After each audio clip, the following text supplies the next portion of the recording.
So you wanna be the king of games, but your matches all end the same. I've got just what you need.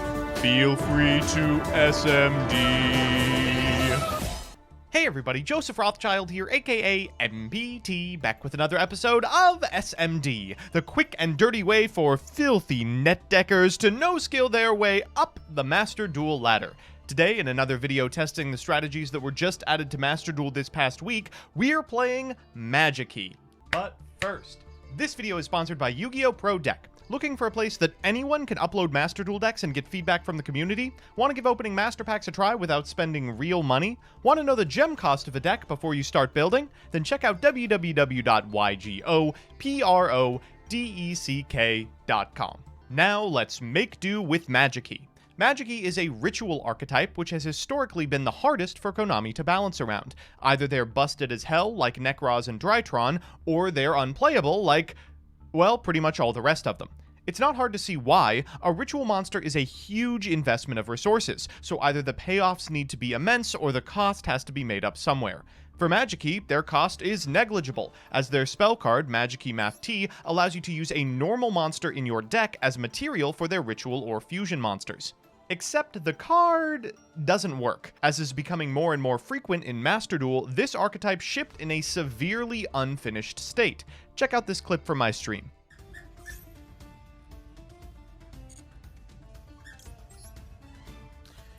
Now, explain to me how I'm supposed to play this deck. The purpose of the deck is to get a diversity of attributes into the graveyard, but I can't see the attributes of the monster I'm sending because I can't see shit about them. Oh, well, we sent the Clavicus. Sure would be nice if we had the ability to negate light monsters with Garrus Glosser, but couldn't send the driver. Just not done. It is just not completed. This has severe gameplay ramifications. The Magikey ritual monsters get special benefits the more attributes of monsters you have in the graveyard, and their boss monster, Garrus Glosser, doesn't even get an effect unless you use two different attributes of monster as material.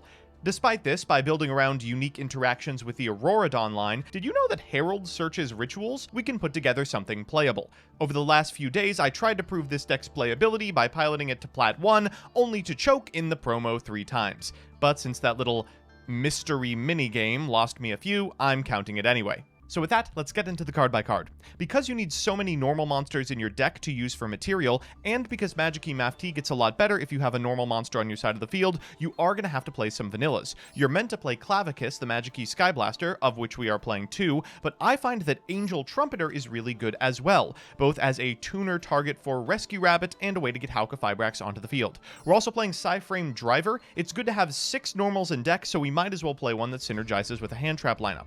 We're playing 1 Effect Veiler for a Selene line that realistically never comes up, 1001, 3 Deep Sea Diva as a Hauka Fibrax starter, 3 Max C, 2 Psyframe Gear Gamma, triple Ash Blossom and Joyous Spring, triple Rescue Rabbit, 1 Mecha Phantom Beast Coltwing for an Auroradon setup, 3 Magikey Mech Musket Betos Buster. This is part of your end combo, but importantly can also get you to Hauka Fibrax and to Auroradon. It is a machine, it is a tuner, it's a ritual. It's everything you need.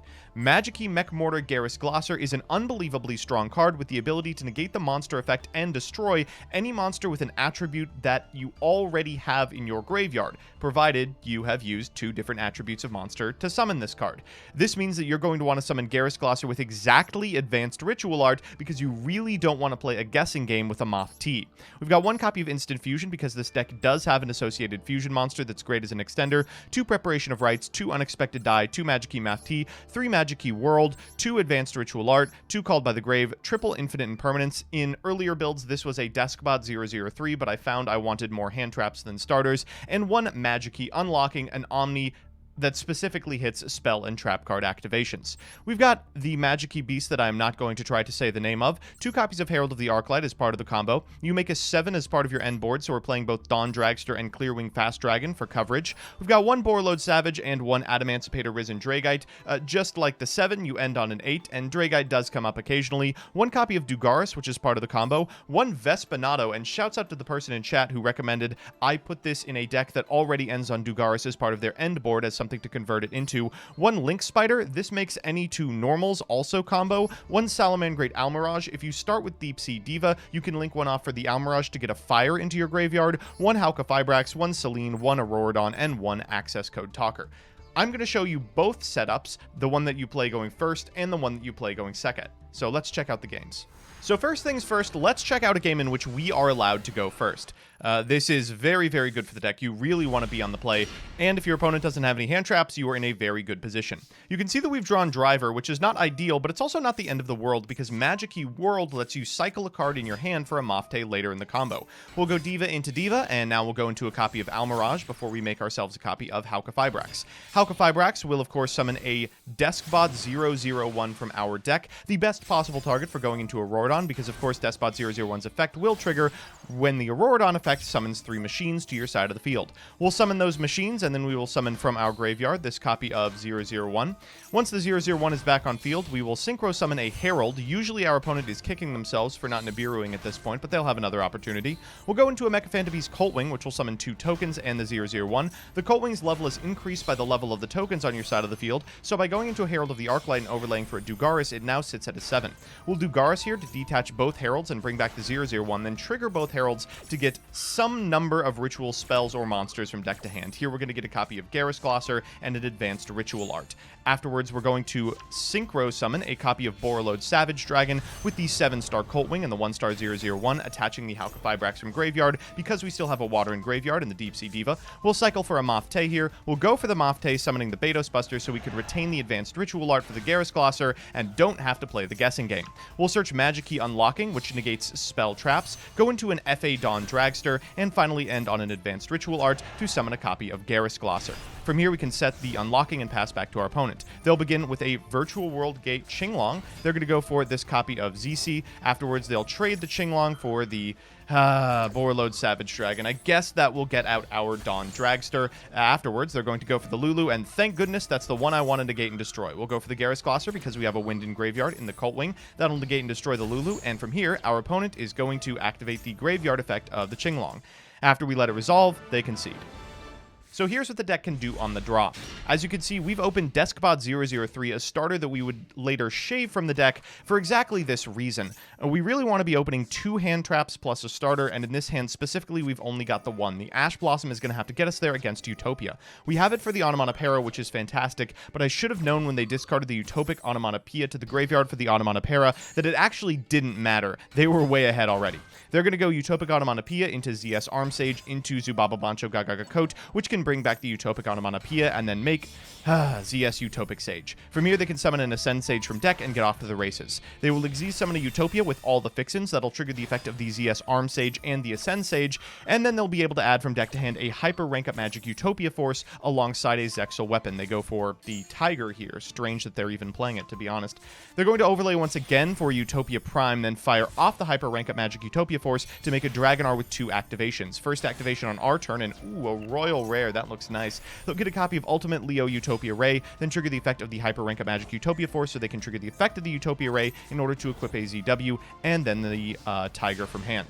They'll pass back to us. This is more negates than it looks. We'll begin with a Magikey World, and thankfully they will chain the Dragonar, which means that we will get to resolve the effect of the Magikey World. From here, we just need to fish out, I believe, 3 monster negates, 1 potential spell and trap negate if they go for Hope Harbinger, which they do, and I think that's something we can realistically do. So we're going to get the Betos Buster here. They're going to activate the graveyard effect of the Rank Up Magic Utopia Force. We will Instant Fusion here in order to special summon a copy of Anisabolas, and unfortunately, I had really hoped that they would negate that. Maybe it was going to be a Thousand Eyes Restrict after all. Thankfully, they will spend a monster effect negate on that, as well as one on the 003.